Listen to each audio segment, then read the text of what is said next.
Question. Right here. Noah Keenan with the Uptake. On the Shepherd Road incident, I've got 2 reporters down there, and they're also with a Minnesota Public Radio reporter, and they're being told that they're detained on Shepherd Road. They're down there reporting. They're being told they're going to be arrested. They have press credentials, all 3 of them. Are they eventually going to be released?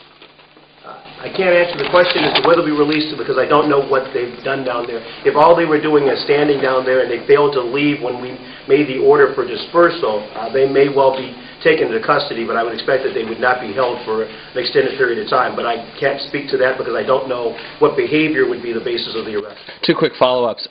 What is your exact estimation of the protesters, in terms of numbers? And is the calling in of the National Guard tactically admitting that you didn't have enough security personnel to handle the events of today? The approximate number of protesters, the groups have been averaging 20 to 30. We probably had 6 or 7 different groups that were there, so between 150 and 180 is a reasonable ballpark. The National Guard was part of our original plan. They have been part of our plan from day one. They have been working with us to provide security, to provide traffic direction, and they did exactly what we asked them to do. They were part of our mobile field force plan from day one, and so no, I do not believe that that is an admission that we weren't adequately staffed. Quick follow-up. While 180 people were definitely engaged in criminal acts, what number would you put on the non-violent protesters in terms of numbers? I think our estimate is right around 10,000. Okay. Do you think in any way you underestimated this group and what they were going to do today? No, I don't think we underestimated them at all. I think we knew early on that they were going to attempt this. We had good intel, we had good information that this was their strategy. And I think the fact that we had one large window and some squad car windows broken and we chased them around for quite a while, in part was a fact of the restraint that the officers used in trying to handle this. But no, I don't think we underestimated the numbers or the intent of the criminal element that might come to St. Paul. So how many total officers were injured, Chief? I believe 2 officers. One from Heath and one... And one that got hit in the back. A lot of other officers took rocks, but none of them have reported any real injuries at this point. Do you know how many people were injured, taken to the hospital? Or? I don't have an answer for that, sorry. No one who was hit in the back, was that what's something? No, they were punched in the back. Dollar estimate on There we go. Sir, you in that blue or in the back there then? Yep. Yeah. Where are the people who have been detained being held? Because I know in Denver they had a holding facility that they had created. Now, if you've checked, I believe since all of these arrests were made in St. Paul, they would all be taken to the Ramsey County Law Enforcement Center, which I think that actually the difference between the Denver Holding Center and the Ramsey County Law Enforcement Center is quite notable. Air conditioning, water, chairs, I think all of the things. We took great care as we prepared for that, and Sheriff Fletcher took great care to make sure that any issues that had been brought up in previous conventions about how people would be detained were responded to and planned for in his operation. And a quick follow-up, too. There were reports that some members of the Connecticut delegation had been approached or assaulted by some of these protesters. Can you confirm any of that? I'm not aware of that at all. As far as I know, every bus that started out for the venue got to the venue. There was some traffic delays, obviously, but as far as I'm aware, no one was assaulted or threatened from any of the delegations. Okay. No one got on any of the buses, as far as I'm aware. The bus and cars that had their tires damaged, we had heard that some of those were those delegate buses? I believe one delegate bus had a tire flattened. The other ones, I believe, were squad cars or other cars in the area. Flattened or slashed? Sorry. I believe we had the bus tire was flattened and the car tires were slashed. Chief, the 6 or 7 groups of 20 or 30, you think it was all one big group and split into it? Do you have any information on that, or are they separate groups? The information we have is that, and this is part of the investigation that is currently ongoing, is that there was a coordinated effort to bring different groups together to take action in the city, but that these groups are, in fact, different organizations, in some cases from different states. And so I don't believe this is one big organization, although there is certainly a coordinating function that seems to be driving it. For the afternoon, the buses coming home came up through Kellogg and Wabasha and stopped traffic. Do you have to divert them? Because no, the buses ran on the routes that we had planned already. Okay, I can do that tomorrow when people are working? We have several different routes planned depending on the traffic conditions. We knew that today, because of Labor Day, we were going to have a route that we felt going to accommodate and be able to work with our Labor Day traffic in the city. But the route planning is going to continue and will be responsive to both the conditions and what we know will happen in downtown St. Paul. Were any of these protest groups, are you aware, connected to the RNC welcoming committee? At this point, I can't say that for certain. It certainly bears some interesting questions, but I don't think I can say that as a factual matter. At one point, were the bridges closed down to the city? Are they open again? We heard that this afternoon. At several points, we had protesters who attempted to occupy the bridges.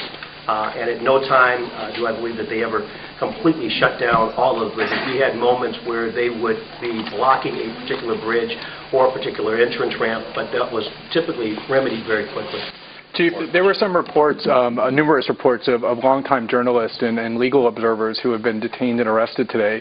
There were confirmed reports, in fact there's video, of lawyers and journalists in handcuffs as part of the raids over the weekend. Do you have any information about whether journalists and legal observers have been swept up in these arrests? And how restrained of a police action was this really to see video of decades-experienced journalists in handcuffs who have covered numerous events without problems before? I haven't seen that video, and to the best of my knowledge, that's not accurate. You don't know of any journalists who have been arrested today, or do you know that there haven't been? I just don't know of any. My understanding is, you talked about the search warrants that were executed over the weekend. I'm talking about both today. There are numerous reports of Democracy Now! Journalists who have been arrested, and this weekend. No, I can't give you an accurate answer on the day. I can speak to some of that. There may be a journalist who's been detained. Do you know who it is? Well, I wouldn't tell you that. But there may be one, and we're going to check on that right now. Do you know why he or she was detained? I can only tell you that the arrests that have occurred, again, you've seen the activities of the day. 53 people have been taken into custody. Each of those people has been involved in some criminal activity. So I guess you can draw your own conclusion from that. We don't believe that this person was simply a non-participant or a recorder of the incident. Can you identify yourself for the cameras? My name is Tom Walsh. I'm with the St. Paul Police Department. I'm a public information officer. How did the plan go? I mean, originally it was supposed to be that Elizabeth Stawicki from NPR. I'm sorry.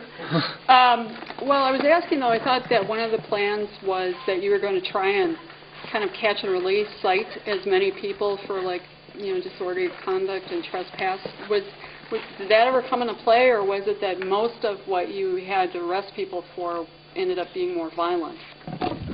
My understanding at this point is the majority of the people that we've arrested at this point are for misdemeanors, that we do have a significant number for felonies, which are either assaults or aggravated crime damage to properties, as is the gross misdemeanor. So those would be more violent and more serious crimes, and those would not be subject to being tagged and released. Those that are arrested for misdemeanors, if there is no indication that they are going to continue ongoing criminal conduct, if they have identified themselves, there's a number of different conditions that normally would lead us to tag those individuals and release them. But it is still fairly We're going to take two more process. questions, and then we're going to move on, because the Chief and Mayor obviously are busy. Do you have a dollar estimate on the damage? No, I do not have a dollar estimate on the felony damage. $50 each, and I think we have on the picture windows that were broken, I think we're far in excess of that, but I don't have a total dollar estimate at this time.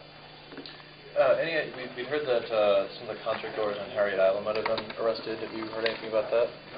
Last video I saw of the Harriet Island, it looked like a very big family-friendly party, and as far as I know, there hadn't been any arrests on Harriet Island at all. And at that, gentlemen, ladies and gentlemen, we're going to call it for the I saw evening. multiple officers marching in. Excuse me, can I just ask one more question? I'm sorry. Obviously, there's much more work to do. Can I ask you a question? Sure. So this morning I saw, my name is Matt Stoller. I'm from a blog called Open Left. I was next to the Excel Convention Center, and I saw officers marching in formation and chanting in full riot gear. And I was actually terrified, and I'm sort of curious. I mean, it was scary gear. I'm wondering how was fear used in your policing strategy? What fear was strategy? Fear was not an element in the policing strategy. The simple presence of a police officer. Yeah, but some officers had on shorts. Have a real pleasant evening. Okay. No, actually, we're all done. We're all done right now. We're all done right now. We're all done right now. Thank you very much. We're going to have another briefing at 10 o'clock tomorrow morning. Thank you very much. I'm just asking about my journalist guy. Like, I know they're done. I'm asking who do I talk to? Police Department. Okay. Is anybody else in the St. Paul Police Department here? You're going to have to contact the police department. I can't help you. You can't help us. Can you just repeat that again, just a little bit louder?